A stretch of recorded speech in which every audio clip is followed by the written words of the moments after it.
Hey guys, welcome to the fourth season of Health or High Water. I've got a really excited episode here. I have Dr. Mark Hynx here talking about feet, podiatry. We're going to get into diabetes a little bit here. Found Mark on LinkedIn. We found each other, and he's got a very similar goal of just trying to help people and getting out there, spreading the word. I'm really excited to have him on today. If you guys have not subscribed to this episode or these podcasts, make sure you guys do. Every little bit helps. But Dr. Mark, how's it going, man? Hey, Tripp, good afternoon. Thank you for the privilege of being with you today. Well, so for the audience, we tried this yesterday, and I live in what we call a bucolic location, and our internet's not what we call reliable. So we had a little bit of an issue, but Dr. Mark was super patient with me and rescheduling. So thank you so much for making this work a second time around, man. It's important, and I'm grateful for the opportunity. Well, we in our small time talking yesterday, there's a lot of people that are affected with diabetes, right? There, you said something. I said 10%. You corrected me with 11%. And that's even more than my original estimate and my research on what I was doing. And you've got an esteemed background all the way from the 70s, owning your own practices. You're in medical journals right now. You've been on board of directors for certain things. Can you give the audience a quick background of who you are and how you got to where you're at right now? Sure, thanks. I started out in Cleveland, Ohio, going to podiatry school and came to Miami, Florida, to do my surgical residency. Stayed in Miami. There could be worse places to be. I stayed in Miami for about 20 years. And in 1993, I believe, Hurricane Andrew came to Miami, and that was the reason that I left. In one night, I lost my medical practice, my home, and all of its contents. So it was a wake-up call. I ended up taking a position with the Department of Veterans Affairs Medical Center in Salem, Virginia, in the Blue Ridge, which was a terrific place to go. Not as cosmopolitan as Miami, but still a nice place.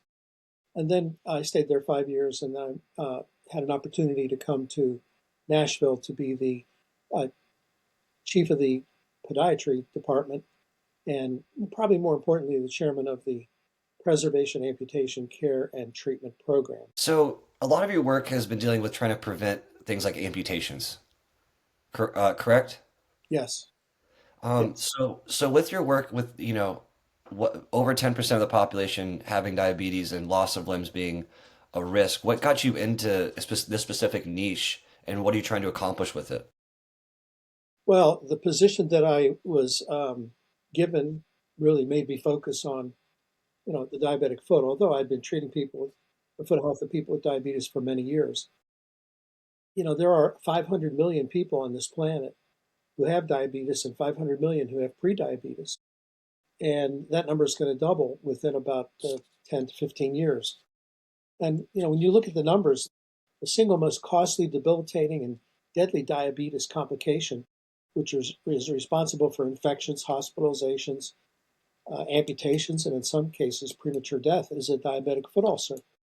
So, I had been charged with running this program to see if I could prevent people from losing legs. And, the more that I worked in it, the more people that I met, the more tragedies I saw. Now, we didn't lose everybody, and we didn't lose, we healed quite a few of them, but the ones that we lost were really devastating.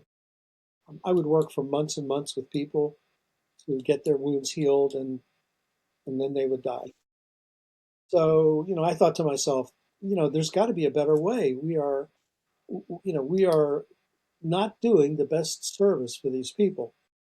So I decided to take a look and see what the opportunities would be to change the paradigm a little bit and try to become more proactive and try to screen people and find out what their risks were so that we could prevent, the tragedies that I was seeing. And as I did that, I was, much more successful. Patients were happy, and I felt, very satisfied. Well, I think it's really noble work too. There was a doctor back in, I think, the late 1800s, early 1900s, and he was like, "Hey, I'm not killing babies because I'm washing my hands," Hmm. right? And then they threw him in jail. So Medicine's had a hard road. it's had a hard road, but what's kind of like a light at the end of the tunnel, and thank God it's not a train, is people like you going out there and thinking, what are these factors going into it? Hey, listen, how can we prevent this from happening? Because there is a huge psychological factor that goes into this, a physical factor, and then one of the big things that hits family is a financial factor that goes into everything that goes with diabetes, the amputations, medicine, all that kind of stuff. It's nice to hear that you're taking that step forward to help a huge part of this population. And on that, and speaking on that, what are some of the major risk factors you're finding that are leading to these extreme cases? Well, if you understand what happens here, you'll understand how to prevent what happens. People with chronically elevated blood sugars develop uh, peripheral arterial disease. And the smallest little vessels are called arterioles, become either narrowed or closed. And these vessels are found in the feet, the eyes, the kidneys, and the heart and the brain. And so the complications that we see in people with diabetes who run chronically elevated blood sugars are foot wounds, amputations, blindness, renal dysfunction leading to the need for renal dialysis, heart attacks, and strokes. It's very interesting, Tripp, because a recent study showed that most people with diabetes do not understand how this happens. And when you have peripheral arterial disease, nerves that depend on these small little arteries for their fresh oxygenated blood and nutrients do not receive it. And so you have a secondary problem, which is called neuropathy. And neuropathy has three flavors, if you will, three subcategories: sensory, motor, and autonomic neuropathy. Sensory neuropathy is where a patient loses their ability to feel pain. And so that leaves them vulnerable to three kinds of trauma: mechanical, chemical, or thermal trauma. Motor neuropathy causes uh, difficulty in walking and falling and some deformities of the feet. And autonomic neuropathy affects the automatic uh, functions in the body. And in the lower extremities, that causes dry skin, cracking of the skin, and fissures, which can become portals of entry. So, one of the easiest things to do is to just take a few minutes and discuss these things with people who have diabetes. And I like to empower them to say, look, this is what your risks are, and this is what you can do for yourself so you can protect your health and live a good quality of life. That's a great answer, and we have to understand what's going on to figure out how to fix it. And I don't think a lot. Like I'm so glad you explained that because I'm sure I didn't know, and I'm sure most of the audience didn't know at all either. Yeah, there have been surveys where patients have been surveyed and they just do not understand the physiology of what's happening. But I also want to give you a little information to give you kind of a better sense about what this is. Worldwide, someone develops a foot ulcer Second, every second. And worldwide, there's an amputation every 20 seconds. So in the last minute that we've been talking, there have been 60 ulcers and 3 amputations. And to treat an ulcer costs about $44,000. So do the math. It's a huge amount of money that we're spending on this. About 20% of all people with diabetes will develop a foot ulcer in their lifetime. So let's just take 20% of 500 million. That's 100 million people yeah, are going to have an ulcer. And then let's take that a little further. 85% of all lower extremity amputations in the diabetic population are preceded by an ulcer. So understanding these uh, gives us a better idea about how to prevent them. Now, 38% of the people who lose a leg are going to lose the other leg in 3 years, and 75% of the people who lose a leg will not survive 5 years. So this gives you some indication about how deadly this situation is. It's just not, a garden variety thing that should be taken lightly. So the point here is that the mortality that's associated with a diabetic limb amputation is greater than all forms of cancer combined, excluding pancreatic and lung cancer. Now, I've painted a really bad picture here, kind of an ugly picture, but I want to kind of balance it out a little bit. And what I want to say is this, okay? If we understand where the trapdoors are, where the problems are. That gives us an opportunity. And that opportunity is, let's screen patients. Let's find out what each patient's unique risk factor is for developing that foot ulcer, because we know assuredly that if you prevent the foot ulcer, you prevent the infection, the emergency room visit, the hospitalization, the amputation, and in some cases, premature death. So the focus here is we need to identify which people have risks that would lead them to get a foot ulcer. And when we can identify those risks, we can then educate the patient, and we can refer the patient to members of what we call the interdisciplinary team, Mm-hmm. so that each individual risk can be mitigated. What we're doing now has a lot to do with the business model of medicine, and I'd like to talk about that for a second. Yeah, go for It's it. very integral to why people are getting these problems. And it's not just ulcers; it's going blind, needing dialysis, and all the rest of it. There's two business models in the United States. One business model is called fee for service, and this is probably the predominantly business model. And when I was in practice, I used the fee for service business model, and that means that everything, when you come into the office, everything we do, we're going to find a billing code and we're going to bill for it. So the office visit, the x-ray, if I gave a cortisone shot or if I debrided a wound or whatever it was, we would bill for it. In the fee-for-service business model, the doctor needs you to be sick. If you're not sick, you're not coming in. And if you're not coming in, they're not making any money. So as a corollary to this, there's very little emphasis put on prevention and patient education. And this is kind of where the train's kind of going off the tracks, if you will. However, there's an alternative to it called value-based care. And right now the market is about 29 to 30% value-based care, and it's growing all the time. Value-based care is 180 degrees away from fee-for-service. It's kind of a modified capitation kind of a experience where, like in Medicare, the government will give a group of doctors a bucket of money for each patient, and that's all the money you're going to get to take care of that patient for a year. And there are 12 or 13 different deals.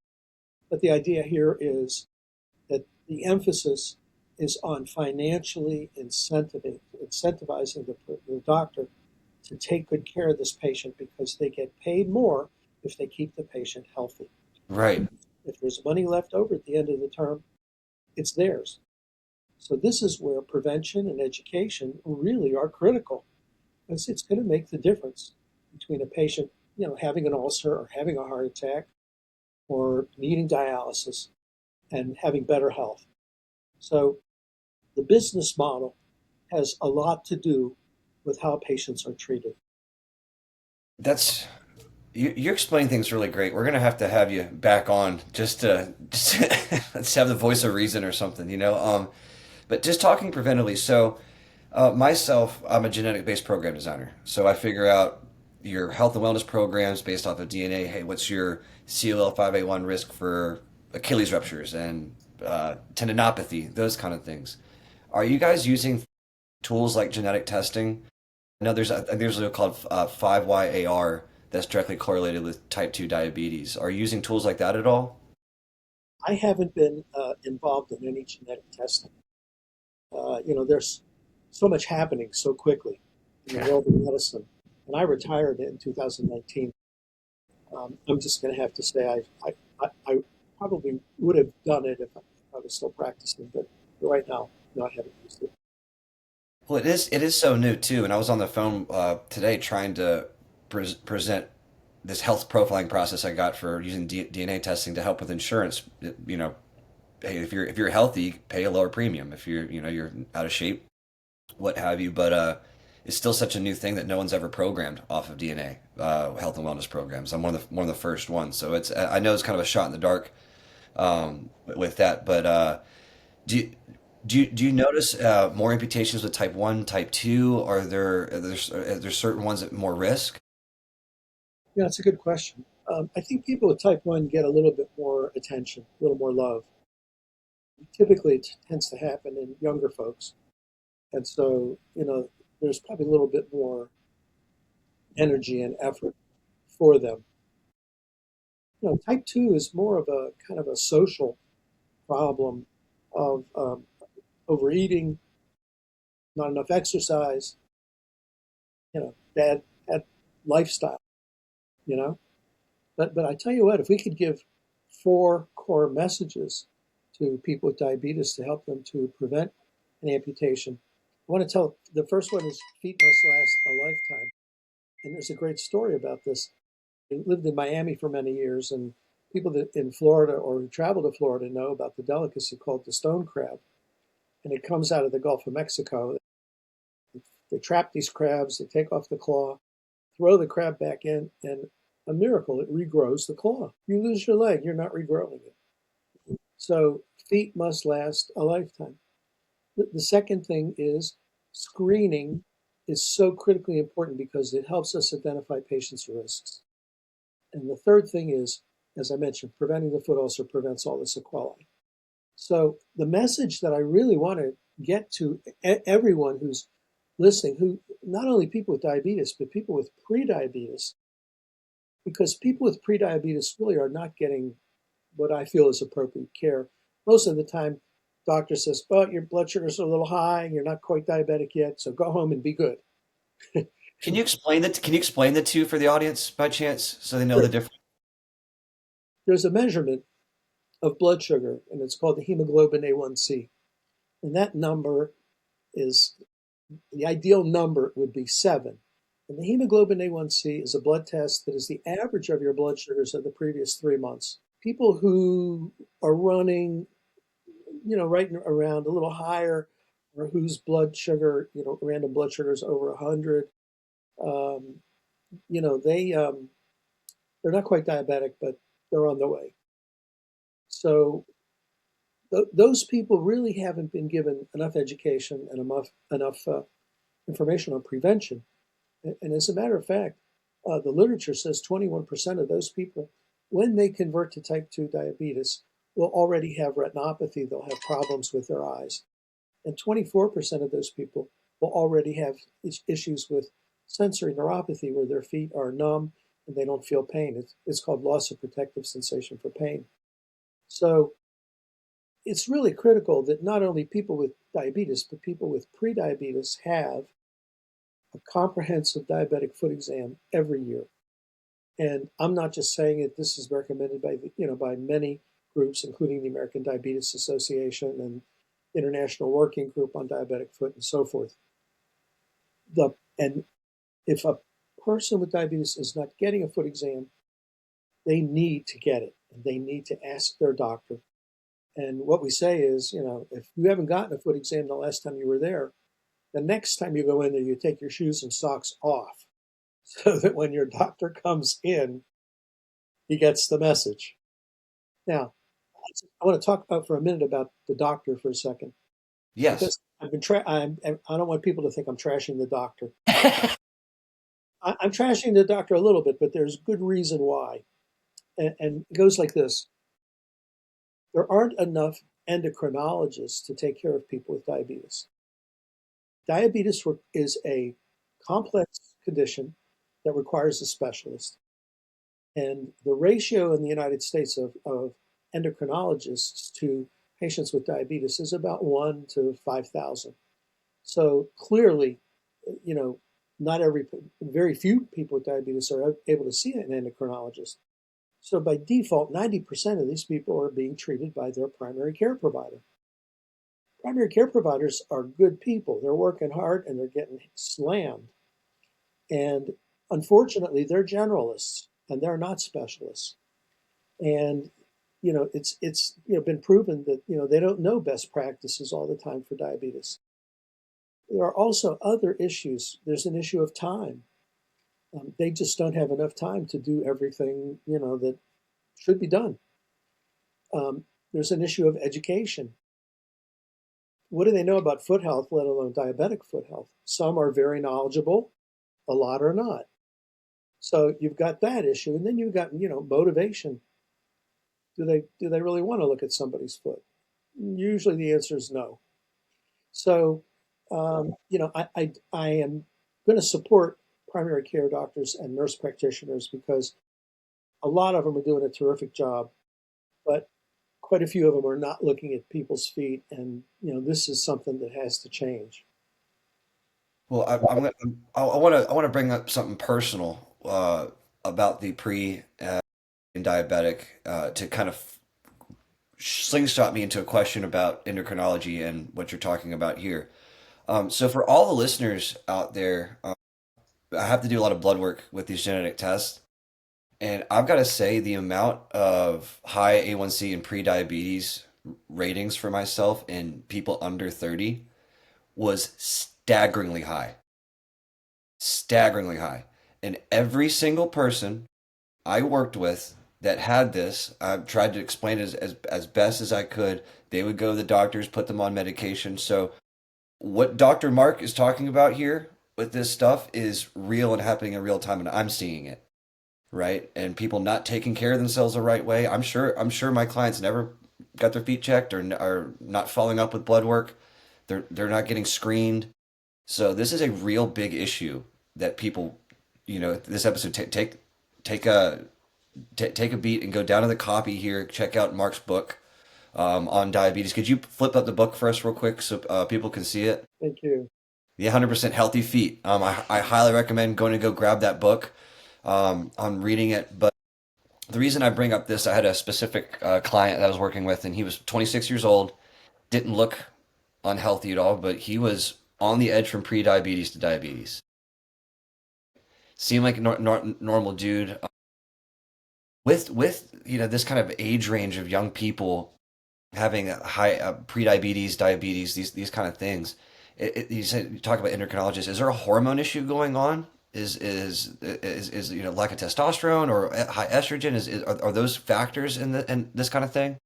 Testosterone is the master hormone for men, and so it affects everything. But diabetes is basically the body's inability to use sugars or manufacture. In type 1, they don't either make insulin or don't make enough insulin, and insulin is kind of the key that unlocks the door of the cell that lets the sugar go in so it can be used. Um, I want to mention something else because we're talking about people don't know how bad their A1C is. There's a device on the market. It's called a CGM, a continuous glucose monitor, CGM.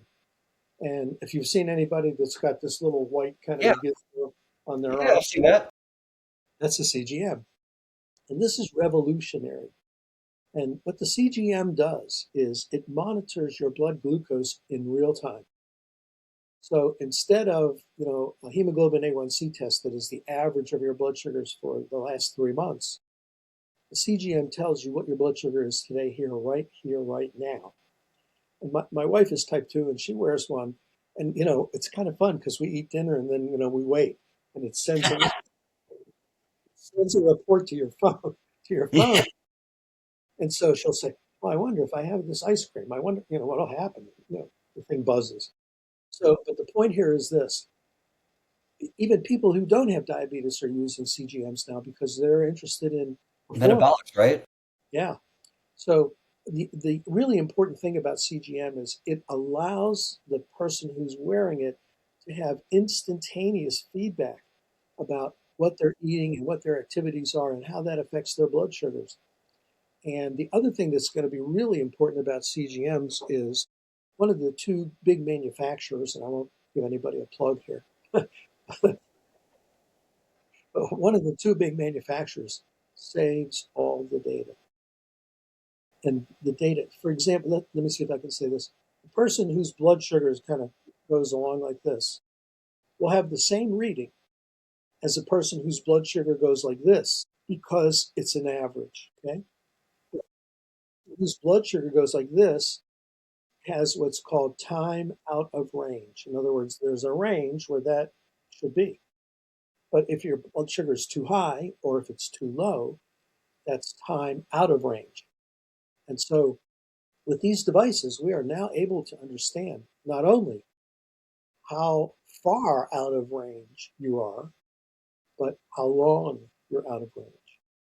And so this is going to do two things. It's going to give people a lot of guilt because the little thing's are going to be buzzing a lot. But it's going to also give us an opportunity because we're going to now have information that we can actualize on, that we can, in real time understand what's going on with our blood sugar so that we can, patients can be better about managing, the level of their blood sugars and their medications. Well, that's where things need to be going is quantitative, right? Hey, listen, what are the numbers? I mean, how often? I mean, even today, if both of us got on social media right now, we'd be inundated with a ton of people like, you got to try the keto diet, and you got to do this workout, and I guarantee for the average, consumer, it's very confusing, and the average diabetes patient, it's all this information is very confusing. Do this and do that when we've really got to follow the numbers. Yeah, it shouldn't be that confusing because there's just the basic few things. Keep your blood sugars under control. If I give you a list here, keep your blood sugars under control. Inspect your feet every day. Make sure you're wearing appropriate and proper shoes. Moisturize the skin of your feet and legs if they're dry. Big one here: inspect your shoes before you put your feet in them. I once had a lady come in, and I took off her shoe, and her glasses were inside of her shoe, and she had walked on them all day. And when I took them out of the shoe and gave them to her, her response was, "Gee, I'm glad you found them. Now I don't have to buy a new pair." That's so weak. I'm sorry. I mean, this is a real story. Anyway, people with diabetes should have a podiatry exam checkup every year. Every year. Smoking is verboten, no smoking. And by the way, I was in Kroger yesterday buying a lotto ticket and happened to look on the wall. A carton of cigarettes now is $96 Holy in crap. Tennessee. In Tennessee. And if you want Camels, it's 100. So those people that are cutting back aren't smoking Camels, they're smoking something else. So anyway, and stay active. That's the last thing. So there are a lot of things that people can do for themselves to, be proactive. The focus on, if I leave one message, the focus here is prevent getting an ulcer because that's the key to staying healthy and living a very, good quality life. Well, I'd love to add something to that, Doctor. Is really we tend to diversify our investments, right? We have some long term, some short term here and there. I think we should be doing the same thing, health and wellness wise. Is hey, make sure you're getting a good amount of sleep, make sure that you're having enough water, making sure that you're staying, at least moderately active, having a ton of different colors on your plate, so making sure we're having enough micronutrients and those kind of things is not just put all your eggs in one basket of just working out or just eating right. Try to get as much as you can spectrum wise to help prevent these things. And you can, if I'm wrong, No, you're absolutely right. You're absolutely right. Um, there could be an epidemic of health. That would be okay. I mean, there is. I mean, you work with the VA before, and we're talking about our heroes, men and women that serve for us, and that VA's overrun. We have such a downstream problem with all these things that, like you said, there's very easy ways to prevent a lot of these things if we just take better care of ourselves and do the right things. But it's hard for people to digest, and that's why we have these conversations. Is just to try to help people out. Well, I think this goes back to the value of certified diabetes educators. I don't think that there's a lot of them in the country, and they do a tremendous service for people with diabetes. But I also believe that they're underutilized, and I think any person who has diabetes that hasn't gotten any decent education about the condition from their primary care provider should seek out a certified diabetes educator. These are There are a variety of professionals, but they all share the one vision about educating patients, making sure that their blood sugars are under control and they're doing the right thing, so that they'll have a healthy life. Well, you've brought on so much wisdom, a lot of experience on this podcast. I'd love to have you back on and talk even more in depth in this one day. Where can people find you? I'll have all the links for Mark's socials and his book and the copy. But where can the good people find you? Well, they can find me on LinkedIn. I'm certainly there.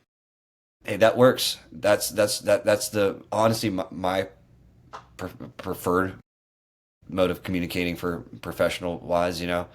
Um, but I'll have a link for Mark's book below. His LinkedIn link as well, so you can check him out. I mean, this guy's been at it for a long time and is super knowledgeable. And Mark, I've had such a good time talking with you. Thank you so much for coming on this podcast.